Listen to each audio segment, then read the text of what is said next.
ನಮಸ್ಕಾರ, ರಿವ್ಯೂ ಚಾನಲ್ಗೆ ಸ್ವಾಗತ. ನಾನು ಸೌಖ್ಯ ಗಾಂವ್ಕರ್. ಕಾಕ್ರೋಚ್ ಪ್ರೊಟೆಸ್ಟನ್ನು ಪಂಚರ್ ಮಾಡಿದ ಅಮಿತ್ ಶಾ. ಏನು ಹಾಗಾದರೆ ಕಾಕ್ರೋಚ್ಗಳಿಗೆ ಕಾದಿದ್ದ big surprise. Cockroach plan flop ಆಯ್ತಾ? ಅಂದುಕೊಂಡಿದ್ದೆ ಒಂದು, ಅಲ್ಲಿ ನಡೆದಿದ್ದೇ ಇನ್ನೊಂದು. ನೇಪಾಳ ಬಾಂಗ್ಲಾದೇಶದಲ್ಲಿ ಮಾಡ್ದಂಗೆ ಮಾಡ್ತೀನಿ ಅಂತ ಹೋದರೆ ಭಾರತದಲ್ಲಿ ಇದೆಲ್ಲ ನಡೆಯಲ್ಲ ಅನ್ನೋ ಬಿಗ್ ಮೆಸೇಜ್. ಅದರ ಜೊತೆ ಫಾರಿನ್ ಫಂಡಿಂಗ್ ಸೀಕ್ರೆಟ್ ಕೂಡ ಬ್ಲಾಸ್ಟ್ ಆಗಿದೆ. ಡೀಟೇಲ್ಸ್ ನೋಡ್ತಾ ಹೋಗೋಣ. ಮಿಸ್ ಮಾಡಿದ್ರೆ ನಮ್ಮ ಚಾನಲ್ನ ಸಬ್ಸ್ಕ್ರೈಬ್ ಮಾಡಿ. ಹಾಗೆ ಈ ಬಗ್ಗೆ ನಿಮ್ಮ ಅಭಿಪ್ರಾಯ ಏನು ಕಮೆಂಟ್ ಮಾಡಿ ತಿಳಿಸಿ. ಎಸ್ ವೀಕ್ಷಕರೇ, ಡೆಲ್ಲಿಯಲ್ಲಿ cockroach Janata party protest, NEET ಅಕ್ರಮ ಮತ್ತು OSM ಇದರ ವಿರುದ್ಧ ವಿದ್ಯಾರ್ಥಿಗಳ ಹೋರಾಟ ಅನ್ನೋ ರೀತಿಯಲ್ಲಿ ಕರೆ ಕೊಟ್ಟಿದ್ದ ಡೆಲ್ಲಿ ಪ್ರೊಟೆಸ್ಟ್ ಇದು. ಸಿಕ್ಕಾಪಟ್ಟೆ ಜನರನ್ನು ಸೇರಿಸಿ ಕಾಕ್ರೋಚ್ಗಳು ಗ್ರೌಂಡ್ಗಿಳಿಯಲ್ಲ, ನೆಲಕ್ಕಿಳಿಯಲ್ಲ, ಇವರೆಲ್ಲ ಬರೀ ಆನ್ಲೈನಲ್ಲಿ ಅಬ್ಬರ ಅಷ್ಟೇ ಅಂತ ಹೇಳಿದವ್ರಿಗೆ ತಮ್ಮ ಶಕ್ತಿ ತೋರಿಸೋದಕ್ಕೆ ಅಂತ ಅರೇಂಜ್ ಮಾಡಿದ್ದಂಥ ಆಫ್ಲೈನ್ ಪ್ರೊಟೆಸ್ಟ್. ಬರೀ ಆನ್ಲೈನ್ ಅಲ್ಲ, ನಾವು ಆಫ್ಲೈನಿಗೆ ಬಂದರೆ ಇಡೀ ದೇಶವನ್ನು, ಆಡಳಿತ ಪಕ್ಷವನ್ನು ನಡಗಿಸ್ತೀವಿ ಅನ್ನೋ ರೀತಿಯಲ್ಲಿ ಬಂದಿದ್ದಂತಹ ಒಂದು ಪ್ರೊಟೆಸ್ಟು. ಆದರೆ ಹೆಚ್ಚು ಸದ್ದು ಮಾಡದೆ, ಮೀಡಿಯಾಗಳಲ್ಲೂ ಸಿಕ್ಕಾಪಟ್ಟೆ ಕವರೇಜೂ ಸಿಗದೆ, ಕಡೆಗೆ ಡೆಡ್ಲೈನ್ ಕೊಡೋ ರೀತಿಯಲ್ಲಿ ಒಂದು ಡೇಟ್ ಕೊಟ್ಟುಬಿಟ್ಟು ಮನೆಗೆ ಹೋಗಿದ್ದಾರೆ ಕಾಕ್ರೋಚ್ಗಳು. ಏನಾಯಿತು ಅಸಲಿಗೆ? ಕಾಕ್ರೋಚ್ಗಳ ಪ್ಲ್ಯಾನ್ ಇದ್ದಿದ್ದು ರಿಪೋರ್ಟ್ಸ್ ಪ್ರಕಾರ, ಹೆಂಗೂ ನಮಗೆ ಪರ್ಮಿಷನ್ ಸಿಗಲ್ಲ, ಏನೋ ಸಿಕ್ಕೊಡಲ್ಲ ಪೊಲೀಸರು. ಈ ರೀತಿ ಆನ್ ದ ಸ್ಪಾಟ್ ನಾವು ಪ್ರೊಟೆಸ್ಟ್ ಮಾಡ್ತೀವಿ ಅಂತ ಹೇಳಿದ್ರೆ ಯಾರು ಕೊಡ್ತಾರೆ? ಹಾಗಾಗಿ ಪೊಲೀಸರು ನಿರಾಕರಿಸ್ತಾರೆ. ಅಲ್ಲೊಂದಿಷ್ಟು ಜಟಾಪಟಿ ಆಗುತ್ತೆ. ಏನೋ ಒಂದು ವೆಹಿಕಲ್ಲೋ ಕುರ್ಚಿನೋ ಮತ್ತೊಂದೋ ಒಡೆಯೋದು, ಅಲ್ಲಿ ಯಾವಾಗ ಪೊಲೀಸರು ಯಾವುದಾದ್ರೂ ಸಿವಿಯರ್ ಆ್ಯಕ್ಷನ್ಗೆ ಮುಂದಾಗ್ತಾರೆ. ಅದು ದೊಡ್ಡ ಹೋರಾಟದ ಸ್ವರೂಪ ಪಡ್ಕೊಳ್ಳುತ್ತೆ. ಜೆನ್ಜಿ ವಿರುದ್ಧ ಸರ್ಕಾರ ಕ್ರಮ ಕೈಗೊಳ್ಳುತ್ತಿದೆ ಅಂತ ಕಿಚ್ಚು ಹೊತ್ತುಕೊಳ್ಳುತ್ತೆ. ಒಂದು ಸಣ್ಣ ಹೋರಾಟ ದೊಡ್ಡ ಹೋರಾಟದ ಸ್ವರೂಪವನ್ನು ಕಿಚ್ಚು ಕಾಡ್ಗಿಚ್ಚಿನಂತೆ ಎಲ್ಲ ಕಡೆ ವ್ಯಾಪಿಸಿಕೊಳ್ಳುತ್ತೆ ಅನ್ನುವಂಥ ಪ್ಲ್ಯಾನ್ನೊಂದಿಗೆ ಹೋಗಿತ್ತ ಕಾಕ್ರೋಚ್ ಜನತಾ ಪಾರ್ಟಿ. ಹೆಂಗೂ ಪರ್ಮಿಷನ್ ಕೊಡಲ್ಲ. ಪಾರ್ಲಿಮೆಂಟ್ರಿ ಪೊಲೀಸ್ ಸ್ಟೇಷನ್ ಆ ಹೊರಗಿನ ಜಾಗವನ್ನು ಸಿಕ್ಕಾಪಟ್ಟೆ ಪ್ಲ್ಯಾನ್ ಮಾಡಿಕೊಂಡಿದ್ರು ಅಂತ ಗೊತ್ತಾಗ್ತಿದೆ.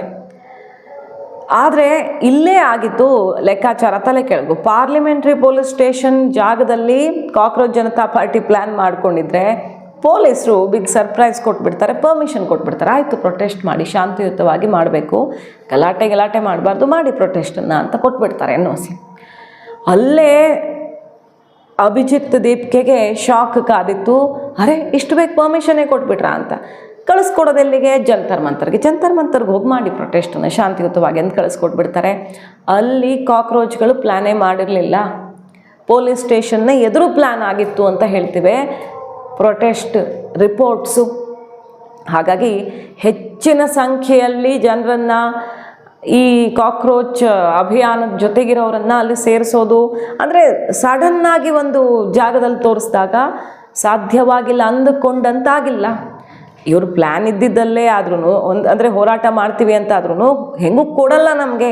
ಸೊ ಪೊಲೀಸ್ ಸ್ಟೇಷನ್ ಹೊರಗಡೆ ಗಲಾಟೆ ಮಾಡಬೇಕು ಅನ್ನೋ ರೀತಿಯಲ್ಲಿ ಆ ಜಾಗದಲ್ಲಿ ಪ್ಲ್ಯಾನಿಂಗ್ ಮಾಡಿತ್ತು CJP.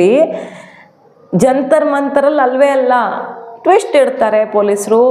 ಆಯಿತು, ಜಂತರ್ ಮಂತರ್ಗೆ ಹೋಗಿ ಪ್ರೊಟೆಸ್ಟ್ ಮಾಡಿ ಅಂತ. ಕಡೆಗೆ ತಾವು ಎಲ್ಲದಕ್ಕೂ ರೆಡಿ, ಶಾಂತಿಯುತವಾಗಿ ಹೋರಾಟ ಮಾಡೋರೇ ನಾವು ಅಂತ ತೋರಿಸೋದಕ್ಕೆ ಪೊಲೀಸರಿಗೆಲ್ಲ ಹೂ ಕೊಟ್ಟು ತಾವು ಶಾಂತಿ ಪ್ರಿಯರು ಅನ್ನೋ ರೀತಿಯಲ್ಲಿ ಪೋಸ್ ಕೊಟ್ಟಿದ್ದಾಯಿತು. ಬಿಟ್ಟರೆ ಈ ಹೋರಾಟವನ್ನು ಅಂದುಕೊಂಡಂತೆ ಅಲ್ಲಿ ಹೈ ಡ್ರಾಮಾ ಸೃಷ್ಟಿ ಮಾಡೋದಕ್ಕೆ ಅವಕಾಶನೇ ಕೊಡಲಿಲ್ಲ ಪೊಲೀಸರು. ಯಾಕಂದರೆ ಸಿವಿಲ್ ಡ್ರೆಸ್ಸಲ್ಲಿದ್ದಂಥ ಬಾಡಿ ಕ್ಯಾಮ್ ಧರಿಸಿದ್ದ ದೊಡ್ಡ ಸಂಖ್ಯೆಯ ಗಾರ್ಡ್ಗಳು, ಪೊಲೀಸರು ಸಾವಿರ ಸಂಖ್ಯೆಯಲ್ಲಿ ಎಲ್ಲ ಸೇರಿದ್ರು. ಏನೇ ಒಂದು ಸಣ್ಣ ತುಟಿಕ್ ಅಂತ ಬಾಲ ಬಿಚ್ಚಿದ್ರು ಕೂಡ ಪ್ರತಿಯೊಬ್ಬರು ಮುಖ ರೆಕಾರ್ಡ್ ಆಗ್ತಿತ್ತು. ಅಲ್ಲಿ ಪ್ರತಿಯೊಬ್ಬರು ಕೂಡ ಸಿಕ್ಕಾಕ್ಕೊಳ್ಳುವಂಥ ಅವಕಾಶ ಇತ್ತಲ್ಲಿ. ದೇಶದ ಯಾವ ಮೂಲೆಗೆ ಹೋದರೂ ತಗಲಾಕ್ಕೊಳ್ತಿದ್ರು. ಮೆಟ್ರೋದಿಂದ ಹಿಡಿದು ಬಸ್ ಸಂಚಾರ ಎಲ್ಲ ಕಡೆ ಹದ್ದಿನ ಕಣ್ಣಿರಿಸಿತ್ತು ಪೊಲೀಸ್ ಇಲಾಖೆ. ಯಾಕಂದರೆ CJP ಅನ್ನೋದು ಹುಟ್ಟುಕೊಂಡಿದ್ದು ಯಾವ ಕಾರಣಕ್ಕೆ ಅನ್ನೋದು ಗೊತ್ತು. ಮತ್ತು ಆಮ್ ಆದ್ಮಿ ಪಕ್ಷದ ಲಿಂಕು, ವಿವಿಧ ಪಕ್ಷಗಳ, ರಾಜಕೀಯ ಪಕ್ಷಗಳ ಲಿಂಕು, ವಿದೇಶದಲ್ಲಿ ಬಾಸ್ಟನ್ನಲ್ಲಿ ಕೂತು ದೀಪ್ಗೆ ಯಾವ ರೀತಿ ಏನೇನು ಮಾಡಿದ್ರು ಅನ್ನೋದು, ಇಂಥದ್ದೆಲ್ಲ ಚರ್ಚೆಗಳು ನಡೆದಿವೆ ಬಿಡಿ, ಹೊಸ ವಿಷಯ ಏನೂ ಅಲ್ಲ. ಅಲ್ಲೇನು ಕೂತ್ಕೊಂಡು ಶುರು ಮಾಡಿ ಈಗ ಇಲ್ಲಿ ಹೋರಾಟ ಆನ್ ದಿ ಗ್ರೌಂಡ್ ಅಂತಲೂ ತೋರಿಸೋದಕ್ಕೆ ಬಂದು ಫ್ಲಾಪ್ ಶೋ ಆಯಿತಾ ಕಾಕ್ರೋಚ್ ಜನತಾ ಪಾರ್ಟಿಯ ಮೊದಲ ಪ್ರೊಟೆಸ್ಟ್.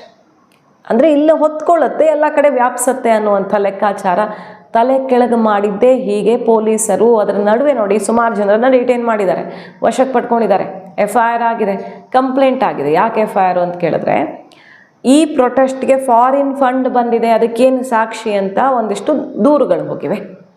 ಆ ಕಂಪ್ಲೇಂಟ್ ಒಂದಿಷ್ಟು ಪೂರಕವಾದಂಥ ದಾಖಲೆಗಳನ್ನು ಒದಗಿಸಿರೋದ್ರಿಂದಾನೇ CJPಗೆ ಫಾರಿನ್ ಫಂಡಿಂಗ್ ಆಧಾರದಲ್ಲಿ ಈಗ ಇನ್ವೆಸ್ಟಿಗೇಷನ್ ಶುರುವಾಗಬೇಕಾಗಿದೆ. ಈಗಾಗಲೇ ಸೆಂಟ್ರಲ್ ಇಂಟೆಲಿಜೆನ್ಸು CJP ಕೆಲಸದ ಮೇಲೆ ಕಣ್ಣಿಟ್ಟಿದೆ. ಯಾಕಂದರೆ ಒಂದೇ ಸಲ ಮಿಲಿಯನ್ ಗಟ್ಟಲೆ ಫಾಲೋವರ್ಸ್ ತಂದುಕೊಂಡಂತಹ ಒಂದು ವೇದಿಕೆ ಅಲ್ವಾ. ಹೇಳಿ ಕೇಳಿ ದೇಶದಲ್ಲಿ ಏನಾದರೂ ಹೆಚ್ಚು ಕಡಿಮೆ ಮಾಡೋದಕ್ಕೆ, ದಂಗೆ ಎಬ್ಸೋದಕ್ಕೆ ಯಾವತ್ತಿದ್ರೂ ಪ್ಲ್ಯಾನ್ ಆಗಬಹುದು. ಎಲ್ಲೋ ಬಾಂಗ್ಲಾದೇಶದಲ್ಲಿ ಮಾಡ್ದಂಗೆ, ನೇಪಾಳದಲ್ಲಿ ಮಾಡ್ದಂಗೆ, ಇನ್ನೊಂದು ಕಡೆ ಮಾಡ್ದಂಗೆ ಇಲ್ಲೂ ಮಾಡ್ತೀವಿ ಅನ್ನೋದೇ ಪ್ಲ್ಯಾನ್ ಇರಬಹುದು. ಇಂಥ ಪ್ಲ್ಯಾನ್ಗಳೆಲ್ಲ ಭಾರತದಲ್ಲಿ ಬೇಕಾದಷ್ಟು ಸಲ ಆಗಿ ವಿಫಲ ಆಗಿರೋದು ಗೊತ್ತು. ಆ ಹೋರಾಟ, ಈ ಹೋರಾಟ, ರೈತ ಹೋರಾಟದ ಹೆಸರಲ್ಲಿ ಕಿಡಿಗೇಡಿಗಳು ಸೇರ್ಕೊಂಡಿದ್ದು ನೋಡಿದ್ವಿ. ರೈತರ ನಿಜವಾದ ಅನ್ಯಾಯ ಆದವ್ರ ಜೊತೆಗೆ ಕಿಡಿಗೇಡಿಗಳು ಸೇರ್ಕೊಂಡು ದಾರಿ ತಪ್ಪಿಸಿದ್ದು ನೋಡಿದ್ದೀವಿ. ಇದನ್ನೆಲ್ಲ ಸರ್ಕಾರನೇ ಎಕ್ಸ್ಪೋಸ್ ಮಾಡಿದೆ. CAA ಪ್ರೊಟೆಸ್ಟಲ್ಲಿ ಏನಾಯಿತು ಅವೆಲ್ಲವೂ ಗೊತ್ತಿರೋದೆ. ಹಾಗಾಗಿ ತುಂಬ ಪ್ರಿಪೇರ್ಡ್ ಆಗಿ ಹದ್ದಿನ ಕಣ್ಣಿಂದ ಗಡಿಯ ಹೊರಗಡೆ, ಗಡಿಯ ಒಳಗಡೆ, ಗಡಿಯಲ್ಲಿ ಎಲ್ಲ ಕಡೆನೂ ಕಾಯ್ತಿರ್ತಾರೆ ನಮ್ಮವರು. ಈಗ ಕಾಕ್ರೋಚ್ ಜನತಾ ಪಾರ್ಟಿಯ ಈ ರಣತಂತ್ರ ವಿಫಲವಾಯ್ತಾ? ಹೋರಾಟದಲ್ಲಿ ಯಾರ್ಯಾರು ಭಾಗಿಯಾಗಿದ್ದರು, AISA left student wing, JNU ಮತ್ತು PFI ಸಂಬಂಧಪಟ್ಟವರು, ಅಂದರೆ PFI ಏನಿಲ್ಲ, ಅದು ಬೇರೆ ಬೇರೆ ಹೆಸರಲ್ಲಿ ಇರ್ತಾವಲ್ಲ, ಆ ರೀತಿಯವ್ರು ಕೆಲವರು ಬಂದಿದ್ರು ಅಂತ ಹೇಳಲಾಗ್ತಿದೆ. CFI ಅವರು ಬಂದಿದ್ರು ಅಂತ ಹೇಳಲಾಗ್ತಿದೆ. LGBT ಗ್ರೂಪ್ಸ್ ಬಂದಿದ್ರು ಅಂತ ಹೇಳಲಾಗ್ತಿದೆ. ಇದೆಲ್ಲ ಆರೋಪಗಳು. ಅಲ್ಲಿ ಯಾರ್ಯಾರು ಇದ್ರೋ ಗೊತ್ತಿಲ್ಲ. CJP ಅವರು ಹೇಳ್ಕೊಳ್ಳೋದಂತೂ ಈ ದೇಶದಲ್ಲಿ ಅನ್ಯಾಯಕ್ಕೊಳಗಾಗಿರುವಂಥ ಯುವಕರು, ನಿರುದ್ಯೋಗಿಗಳು, ವಿದ್ಯಾರ್ಥಿಗಳು ಅಂತ. ಈ ರೀತಿಯವರೆಲ್ಲ ಬಂದಿದ್ರು ಸಂಚು ಮಾಡಿಕೊಂಡು. NOC ಸಿಗಲ್ಲ, ಜೆನ್ ಝಿ ಕಿಚ್ಚು ಇವತ್ತು ಡೆಲ್ಲಿಲಿ ಈ ಶನಿವಾರ ಹೊತ್ತುಕೊಳ್ಳುತ್ತೆ ಅನ್ನೋ ಪ್ಲ್ಯಾನನ್ನು ಅಮಿತ್ ಶಾ ಪಂಚರ್ ಮಾಡಿದ್ದಾರೆ ಅಂತ ಹೇಳಲಾಗ್ತಾ ಇದೆ. ಹಾಗಂತ ಇದು ಇಲ್ಲಿಗೆ ಮುಗೀತು ಒಂದೇ ಸಲಕ್ಕೆ ಅಂತಲ್ಲ. ಮತ್ತೆ ಜಿರುಳೆಗಳು ಮೇಲೆದ್ದು ಬರೋದು ಕಾಮನ್ನು. ಎಷ್ಟೇ ಹಿಟ್ಟು ಹೊಡೆದ್ರೂ ಅದನ್ನು ಹೊಸಕ ಹಾಕೋದಕ್ಕೆ ನಾವು ರೆಡಿ ಇದ್ದೀವಿ ಅನ್ನೋ ಸಂದೇಶ ಕೊಟ್ಟಂಗೆ ಕಾಣಿಸ್ತಾ ಇದೆ. ಒಟ್ಟಿನಲ್ಲಿ ದೇಶಕ್ಕೆ ಇದನ್ನು ಹಾಗೆ ಬಿಟ್ಟರೆ ಇದು ಥ್ರೆಟ್ ಆಗಬಹುದು. ಭಾರತ ಅಭಿವೃದ್ಧಿ ಹೊಂದುತ್ತಾ ಇದೆ ಅನ್ನೋದನ್ನು ನಂಬರ್ಸಲ್ಲಿ ನೋಡ್ತಿದ್ದೀವಿ, GDPಯಲ್ಲಿ ನೋಡ್ತಿದ್ದೀವಿ, ಇನ್ವೆಸ್ಟ್ಮೆಂಟ್, ಫಾರಿನ್ ಡೈರೆಕ್ಟ್ ಇನ್ವೆಸ್ಟ್ಮೆಂಟ್ FDIಯಲ್ಲಿ ನೋಡ್ತಿದ್ದೀವಿ. ಆದರೆ ತಪ್ಪುಗಳಾಗಿರೋದ್ರ ವಿರುದ್ಧ ಕ್ರಮ, ವಿದ್ಯಾರ್ಥಿಗಳ ಹೋರಾಟ ಇದೆಲ್ಲ ಬೇಕು, ಖಂಡಿತ ಅದು ನಡೀಲಿ. ಅದರ ಹೆಸರಲ್ಲಿ ಕಿಡಿಗೇಡಿಗಳ ಕೃತ್ಯ, ದೇಶದ ವ್ಯವಸ್ಥೆಯನ್ನೇ ಬುಡ ಮೇಲೆ ಮಾಡ್ತೀವಿ ಅನ್ನುವಂಥ ಧೋರಣೆ ಇದೆಯಲ್ಲ, ಅದು ಅಪಾಯಕಾರಿ. ಹೋರಾಟ ಅಪಾಯಕಾರಿ ಅಲ್ಲ, ವಿದ್ಯಾರ್ಥಿಗಳ ಆಕ್ರೋಶವೂ ಅಪಾಯಕಾರಿ ಅಲ್ಲ ಅನ್ನೋದು ಇಲ್ಲಿ ಆತಂಕಕ್ಕೆ ಕಾರಣ ಆಗಿರೋ ವಿಚಾರ.